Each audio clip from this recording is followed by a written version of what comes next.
iltqajna biex nagħtu rendikont dwar il-COVID, is-sitwazzjoni li qegħdina u Malta. Aħbar tajba oħra hija li aħna komplejna nsegwu dawk in-nies li kienu ħarġu pożittivi li bqajna nagħmluhom it-testijiet u għandna 8 persuni oħrajn li ġew recovered. Allura issa hekk it-total ta' nies li huma recovered huwa ta' 99. Il-birħa għamilna 972 tests u minn dawn ħarġu 4 li huma pożittivi. Bekk issa għandna total ta' 426.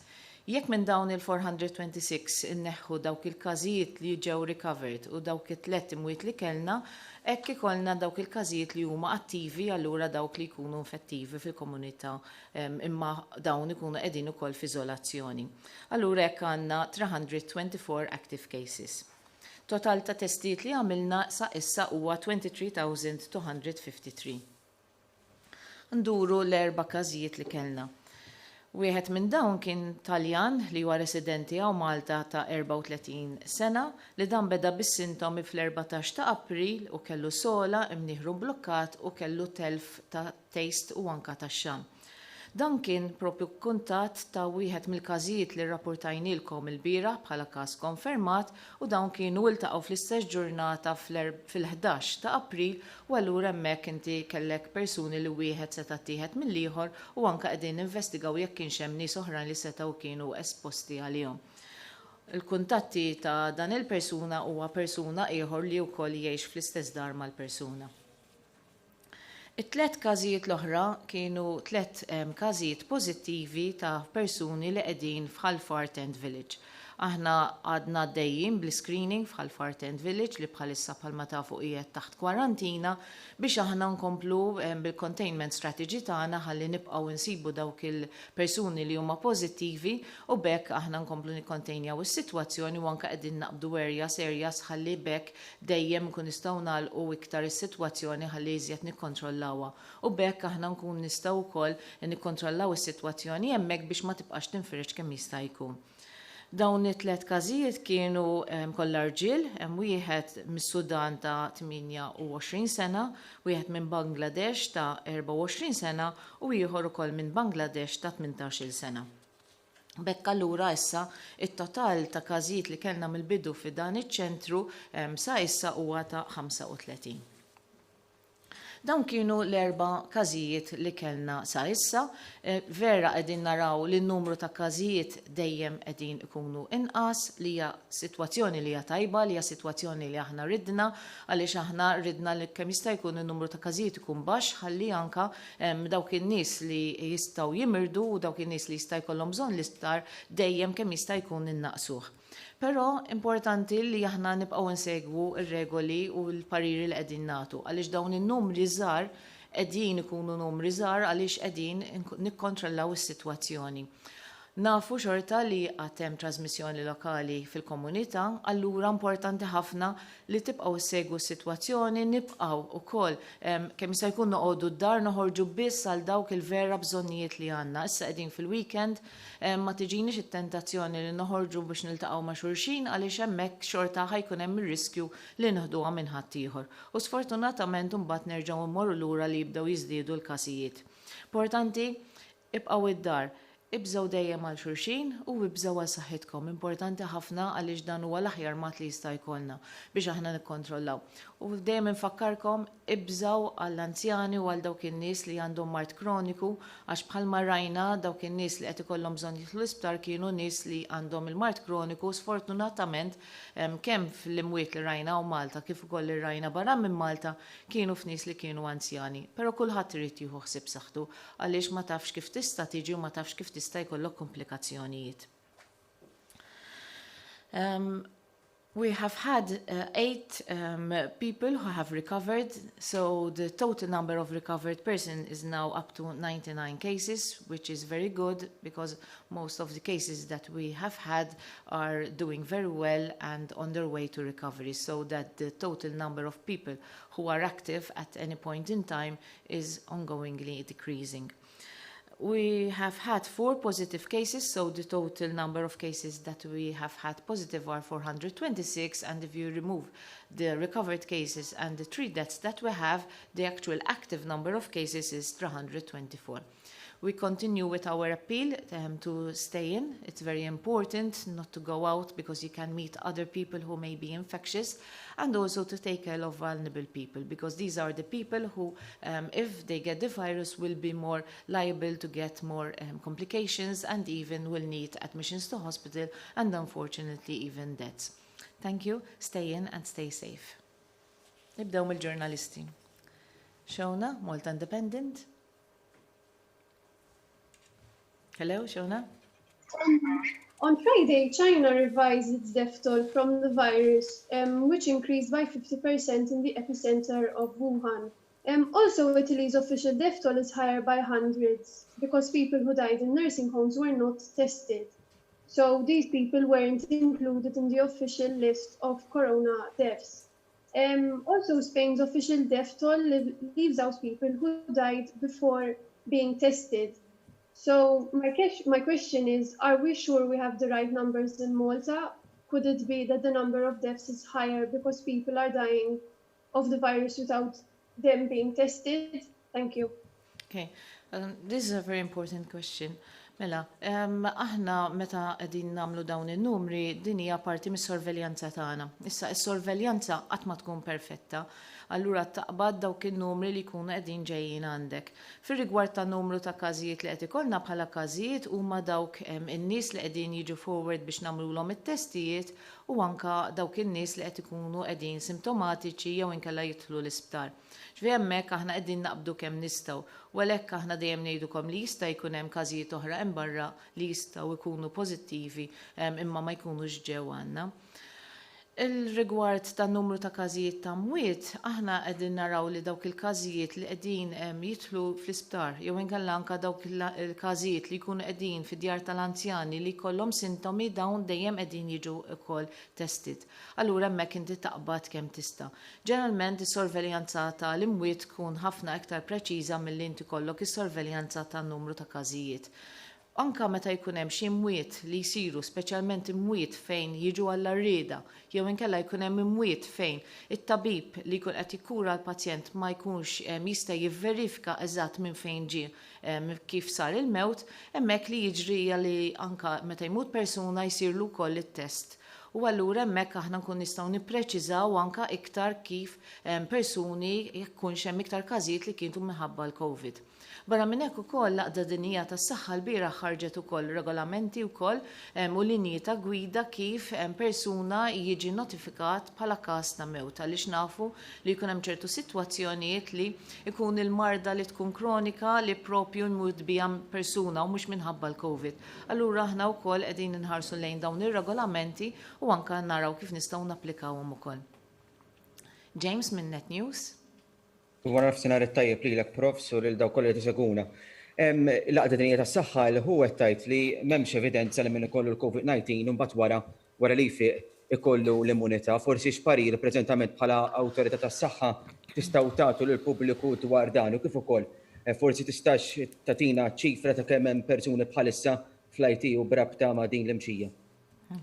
Mela, fuq l-immunità hija studji li dejjem għaddejjin, aħna għandna esperjenza ta' pereżempju immunità wara li toħroġ mill-influenza. F'dak il-każ aħna nafu l-immunità ddum ġeneralment jisu xi 6 xhur u fl-immunità f'dawk in-nies li huma anzjani ddum 4 xhur. Fuq dan il-każ għadna ma nafux fuq il-coronavirus, allura l-istudji għadhom għaddejjin. U għalhekk huwa importanti ħafna li l-istudji jibqgħu għaddejjin għaliex hemmhekk inti kun qed jinkorpora wkoll dak l-istudji biex u r-riċerka li għaddejja biex proprju tiġi żviluppata t-tilqima. Iżjed ma jkollna sitwazzjoni fejn ikun hemm immunità għal dan il-virus, iżjed għandna ċans li aħna nkun nistgħu nikkontrollawha u iktar hemm iċ-ċans tajjeb li tiġi żviluppata t-tilqima li tkun tajba u li tkun tajba li tipprovdi immunità tal-persuni u anka li inti jkollok in-nies kollha li jistgħu jiżviluppaw l-immunità għaliex aħna nafu li sfortunatament li inti għandek l-anzjani u anke l-atfal żgħar li jkunu jibatu biex jibnu l-immunità. Jiġifieri r-riċerka għadha għaddejja u aħna qegħdin inkomplu nsegwu din ir-riċerka. Claire, Times of Malta. Good afternoon, Prof. Stauci. We've had a pretty good week this week. For instance, the numbers today are the lowest since March 29th. And you also had mention of lifting of certain measures and an exit strategy. Could it be the case that we start actually seeing the lifting of measures as early as next week, or is it still too early to say? Mela, palma kuna semmejna wkoll li aħna qegħdin naħdmu fuq strateġija f'dan ir-rigward, però rridu niftakru li inti meta jkollok sitwazzjoni trid tara li tkun żgur li inti għandek il-prerequisites kollha biex inti tkun tista' tibda tilifti għal miżuri. U bħalissa fis-sitwazzjoni li qegħdin bħalissa qatt iridu nistennew ftit ħin ieħor biex aħna naraw kif ħatibqa' s-sitwazzjoni. Qegħdin naraw ukoll sitwazzjoni bħal pajjiżi oħrajn, pereżempju il-Ġapan li huma bdew jagħmlu lifting ta' ċertu miżuri u mbagħad wara ftit żmien bdew jaraw li n-numru ta' każijiet reġgħu bdew jiżdiedu. Allura hemmhekk aħna rridu nkunu bil-għaqal ħafna biex nassiguraw li dak kollu li aħna għamilna naraw li jibqa' jagħti l-frott tiegħu u jekk ħajkun hemm deċiżjonijiet li għandhom isiru importanti li nagħmluhom bil-għaqal huma bbakkjati b'evidenza. Ruth, TVM. Inkompli ma' domanda tal-ġurnalista qabli wkoll, qed nitkellmu anke dwar tibatu messaġġi anke konfidenzjenti hemm tisemmi anke l-miżuri l-indikazzjonijiet ta' il-laxħar fil-miżuri li rridu nieħdu. Biex nikkjarifikaw illum iċ-ċittadini aħna ċittadini x'suppost li nagħmlu x'miżuri għandna nibqgħu insegwu l-miżuri li kienu xahrilu li kienu fil-ġimgħat li għaddew x'irridu nagħmlu. U ħaġa oħra wkoll dwar il-kits tal-antibodies, il-bieraħ l-Għaqda Dinjija tas-Saħħa esprimit tħassib dwar dawn it-tests. X'inhi l-pożizzjoni ta' Malta f'dan ir-rigward u bdew isiru t-testijiet tal-kits li għandna għal nevalwaw l-antibodies għal dan il-virus. Iva, palmet qabel is-sitwazzjoni bħalissa għada sitwazzjoni fejn irridu nibqgħu nobdu dawk il-miżuri li għandna bħalissa. Importanti ħafna, vera qegħdin taraw numri li huma żgħar, però aħna rridu nkunu ċerti li skont kif inhi s-sitwazzjoni ta' trasmissjoni hemm barra fil-komunità. Għadu żmien rridu nibqgħu nsegwu dawn il-miżuri, rridu nibqgħu noqogħdu d-dar, importanti ħafna li nibqgħu id-dar ħalli aħna innaqsu ċ-chances li nkun nistgħu niltaqgħu ma' persuni oħrajn li jkunu qegħdin iġorru dan il-virus. Fuq it-testijiet tal-immunità, iva aħna ġewna numru ta' testijiet li jkunu qegħdin jistgħu jittestjaw l-immunità u bħalma wkoll qiegħda toħroġ l-Għaqda Dinjija tas-Saħħa għandek nafu li numru ta' kits minnhom li ma jkunux validi. Allura aħna ġibna diversi tipi u bħalissa għaddejjin blit-testjar ċar fuqhom. Biex inkun nistgħu aħna nagħmlu dak is-survey li konna diġà ppjanajna li nagħmlu, importanti li nkunu żgur li l-kits li nkunu qegħdin nużaw ikunu kits li nkunu validi ħalli jekk ir-riżultat ikun wieħed li tista' toqgħod fuqu. Sam, Love in Malta. Sam? Hi, good afternoon. Can you hear me? Yes. Hi. So countries like United Arab Emirates have begun reopening flights and introduced rapid blood testing for COVID-19 for all passengers. So my question is, will flights be reopened once the R factor is below 1, or will we have to wait for a vaccine to be introduced? Mela, din torbot ħafna mal-mistoqsijiet ta' qabel fejn aħna spiegajna li rrid ikollna sitwazzjoni li jistabbli u rrid ikun hemm ċertu requisites biex aħna nkun nistgħu nibdew nagħmlu reversal tal-miżuri li aħna nagħmlu. U rridu noqogħdu attenti wkoll kif nagħmluhom in order reversal tal-measures li jkollna. U wkoll dawk it-tests li qegħdin jintużaw ħafna drabi anke laqd id-dinja tas-saħħa qalet li ħafna minnhom mhuwiex valid. Ma tagħmilx sens li inti tuża testijiet jekk dawn mhumiex validi għaliex inkella jkunu qegħdin jatuk stampa li tkun tista' tqarraq bik. Kelly, One News. Grazzi, Professor Gawci. L-ewwel nett, kemm tikkalkula illi huwa il-perjodu ta' jiem jew anke ġimgħat li jridu jgħaddu biex pajjiżna jgħid illi laħaq il-plateau illi dejjem insemmu u il-kundizzjoni medika tal-każijiet l-attivi jekk jogħġbok. Grazzi. Bħal-medna, aħna bħalissa qegħdin fuq il-kerf fejn qegħdin naraw in-numru ta' każijiet kif huma sejrin u nkunu nafu żgur li lħaqna l-plato meta inti eventwalment tibda tara li eventwalment ħajibda jkollok it-tnaqqis li jkun sostenut. Allura hemmhekk inti tara li inti lħaqt il-pik u eventwalment il-plato wkoll. Il-każijiet li għandna bħalma rajtu issa kellna numru minnhom li ġew recovered, għandna wkoll nies li huma tajbin li dejjem kienu qegħdin jinżammu d-dar u baqgħu jinżammu d-dar sakemm huma jiġu recovered u tgħaddi l-perjodu ta' kwarantina. Għandna oħrajn li qegħdin fl-isptar, però għandna żewġ persuni li għadhom qegħdin fl-ITU u tnejn li huma jinstabbu f'kundizzjoni li medika tajba. Matthew? Malta Today. Good afternoon. Are the low rates of infection at this point a sign of successful containment measures, or do you fear a secondary wave of infection if these measures are lifted in a few months? Mela, is-sitwazzjoni fuq ir-rata tal-infezzjoni inti tara kif qed jiġu trasmessi minn persuna l-oħra u r-rata. Allura hemmhekk inti bbażi ta' dik tkun tista' tevalwa kemm tkun qiegħda tinferex fil-komunità. Is-sitwazzjoni fuq second wave ħafna pajjiżi oħrajn qegħdin ikomplu jsegwu s-sitwazzjoni għall-lan huwa li inti kemm jista' jkun jew tnaqqas is-second wave u timmitiga li allura biex inti tkun propju preparat. Eżatti kif ħad jiġri u meta ħad tiġri hija tista' toħroġ biss billi inti tkompli tagħmel il-monitoraġġ tas-sitwazzjoni u anke tal-miżuri li jkun qegħdin jittieħdu. Beppe Newsbook. Afternoon, Profs.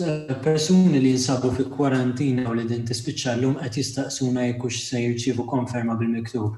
Dan minħabba li l-pulizija qalulhom biex ma joħorġux alla volja tkun għaddiet il-kwarantina għax jistgħu jeħlu l-multa.